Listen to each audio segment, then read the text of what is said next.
Hi there, Miss Palmer. Hello. How are you today? I'm great. Well, good. I'm glad you joined me today. So when we reached out, kind of talked about some opportunities in your area in regards to just benefit changes and that. And what I like to do is just sit down, spend a little time with you, kind of see where you're at and see if there's any opportunities to improve your situation. Perfect. Let me first, I always start where the client is, right? Any big questions or concerns you have right off the bat?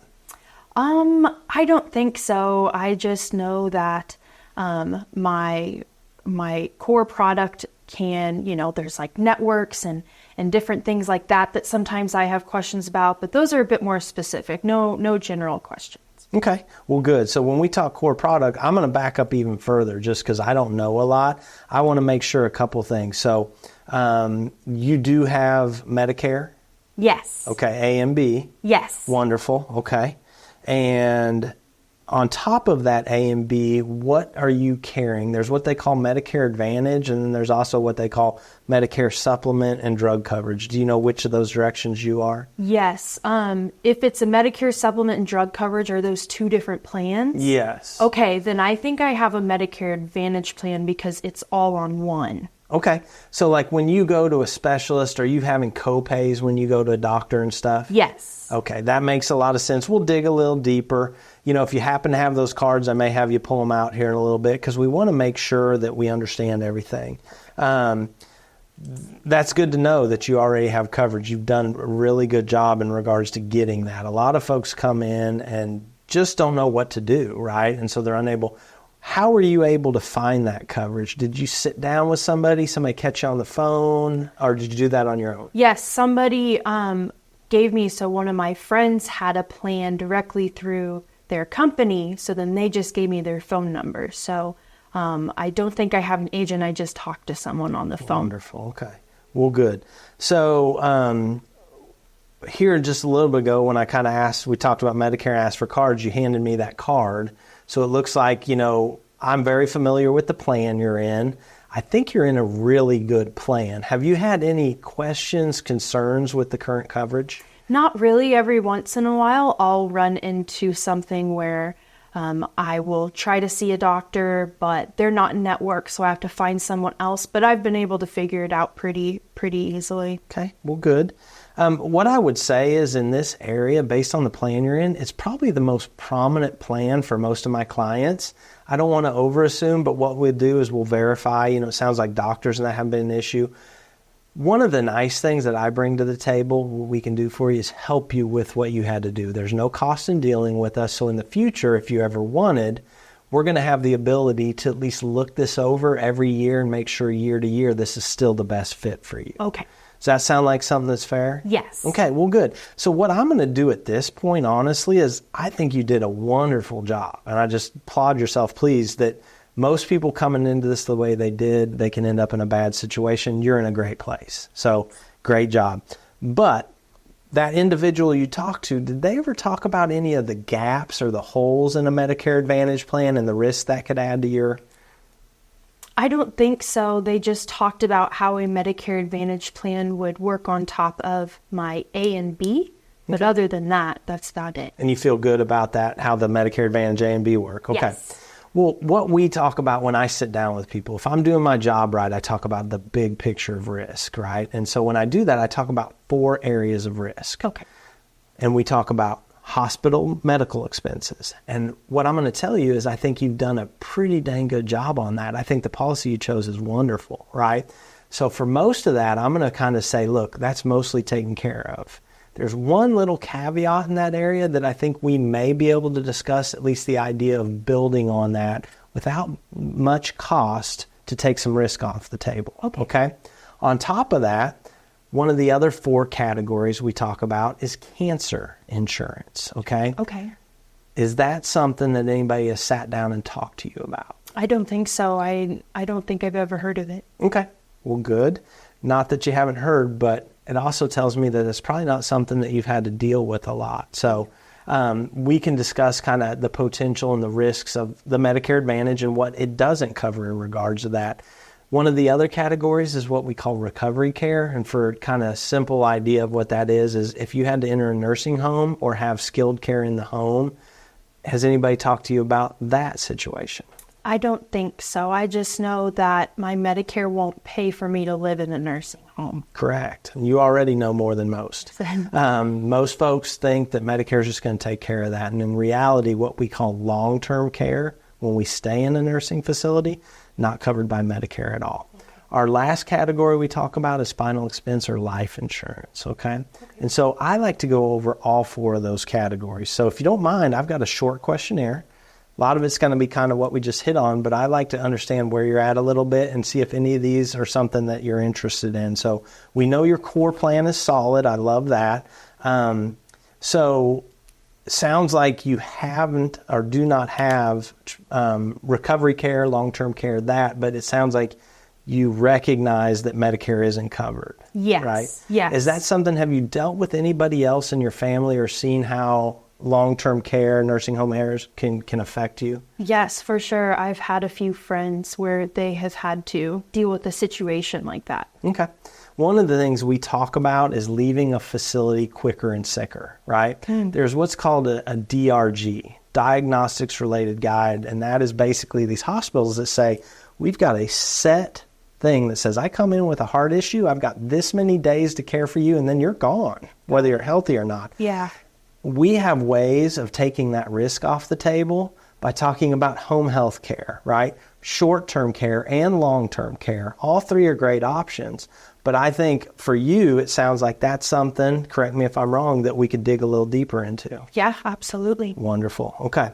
And so it sounds like when I brought up cancer, right, it was one of those, you're like, well, I've never even heard of that. How has cancer affected you and your family? Sure. Well, I mean, I think it's probably affected everybody at this point. You know, I've had cousins that have had it, friends, and some cases worse than others. But, you know, it's always a tough time for everybody. Yeah. And have you seen the financial burden that can bring along with it? Oh, sure. Yes, absolutely. It's no matter, you know, how long the treatment is or not, it's always, you know, an unexpected cost, of course. So, yeah. Okay. Well, and if you notice me writing, I'm not writing a lot. What I want you to understand is I'm just highlighting some things that I want to go back and go over with you more in depth that I think is something we can dig into, okay? Okay. And so in regards to life insurance, final expense, end of life coverages, are you carrying any coverage for that?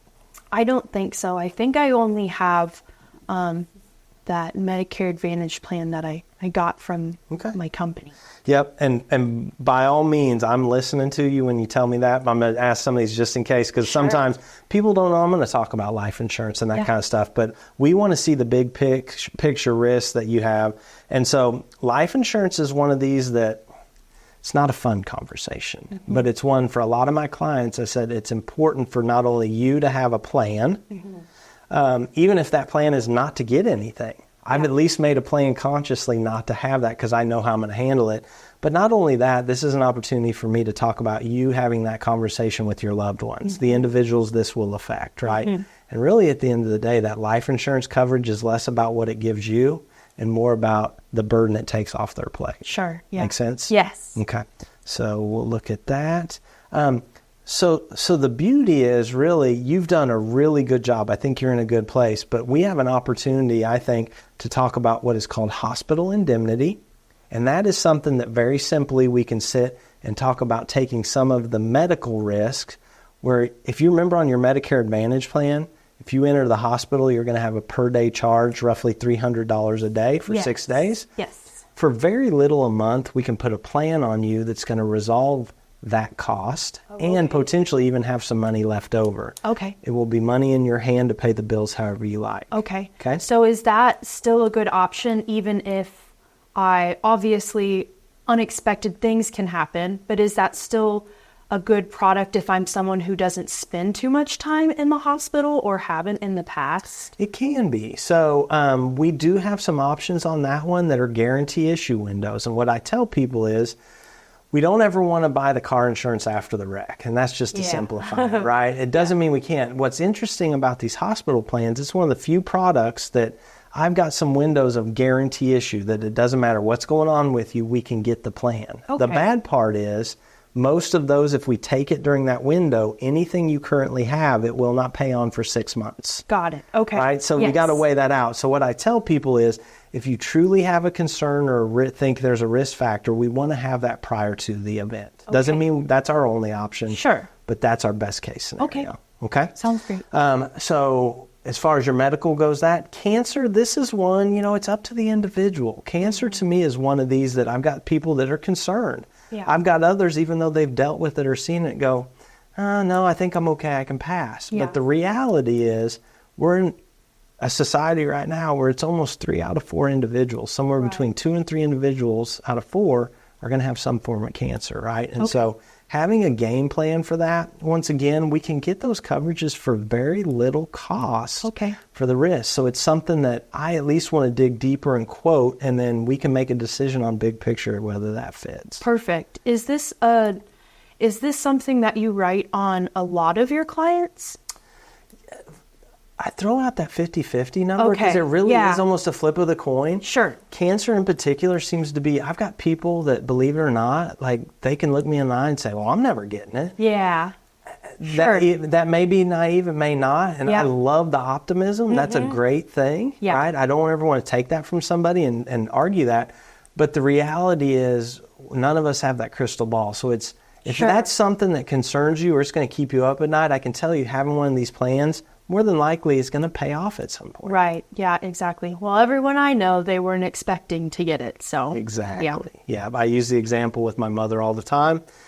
My mom, when I offered a cancer plan, said, Josh, I'm not going to get cancer. And I named her 3 friends that I said, at what point do you think they looked in a mirror and said, I'm going to get cancer? Right. Right. We hope, right? So, of course. And by the way, when I say that, I hope to goodness you never have to use any of this insurance. Sure. Yeah. Right? I don't want you buying it to go use it. So, but we have that cancer. We talked about the recovery care. Now, that's that long-term care, that nursing home care. And it said, you've seen that. What I'm going to tell you is at our age, coming in around 66, the chances of taking out a traditional long-term care, it's not that we can't get it. 1, they're difficult to health underwrite. But 2, for a significant long-term care plan, we're probably looking at a minimum of around $400 a month. Okay. When I say that, does that seem like a reasonable cost for you monthly? Yes, I think I would have to hear a little bit more about it just because I'm not exactly sure how they work. And it is a bit of a steep price, but if, I learn about it a bit more, I can probably justify that. Okay, great. So the other steps within that same one is we have what's called a short-term care, and we've got a home health. So for a lot of my clients where that price is too high, we do have some other avenues to take some. It may not take the amount of risk off, but we have other avenues. So other products. So if we pull out those quotes on long-term care and you look at it and go, just not going to fit my budget, or I don't see the risk, we kind of have what I would call, I don't even mean this in a bad way, derogatory, a step down to where our investment isn't as high, our coverage isn't as high either, but we've got kind of a happy medium to have a short-term care in those facilities and then bring care into the home. Okay? Great. So we have some alternatives. Awesome. And then lastly, we talked a little bit about life insurance. The big thing I talk about life insurance is, if you were to take out a life insurance, do you know kind of what risks you're wanting to take off the table? That may be too broad of a question. Sure. Well, I haven't really put too much thought into it, to be honest with you. But I know that I just moved into a house recently. So, paying off the rest of the house, not wanting that to fall onto people. Maybe just normal sort of bills like that I have to kind of upkeep. Okay. So hearing a little bit of debt and then kind of end of life circumstances, is that something, services, that kind of stuff you're wanting to help pay for? Yes, that's true. That can get pretty costly. So it would be nice to, be able to have a chunk of money for my family to help out with that. That's generally the third one I always get at is there any gift giving or any money you're wanting to leave? Yes, yeah. I would probably like to leave a donation to my church. Okay. Great. Wonderful. Okay. Well, good. Well, that gives me a perspective, right? Because what's really important is on that life insurance is not everybody carries it for the same reason. So it's an opportunity. And what I think right now is we have an opportunity to really go over about 3 or 4 different categories with you, sit down, go in depth, and see which one of these take priority. Because if we concentrate on one, resolve it, and then all of a sudden come back to another, I want to make sure we look at them all in comparison so you can prioritize. If you can't afford to add all of these, which ones do I want? Or maybe if I take 2 or 3 of these, maybe I have to take a little bit less life insurance just Sure. for the value or long-term care. So Okay. if you're comfortable, that's the next step. Is I'd just like to dive deeper into each one of these products. And what we'll do is I'm going to continue, if you're comfortable with me, hopefully you are, is not only will we have these conversations and figure out which one of these policies, if any, are going to be best for you, but then if you're comfortable, what I'd like to do is every fall, if you remember, that's the annual enrollment period. That's when Yes. these Medicare Advantage plans change. If you're comfortable, I would like to sit down and just do a once over with you every year and just make sure the plan you're in is still best for you. Does Okay. that sound okay? Yeah, that sounds great. Great. So we'll just dig deeper into some of these products and see what fits you best. Perfect. Let's do it.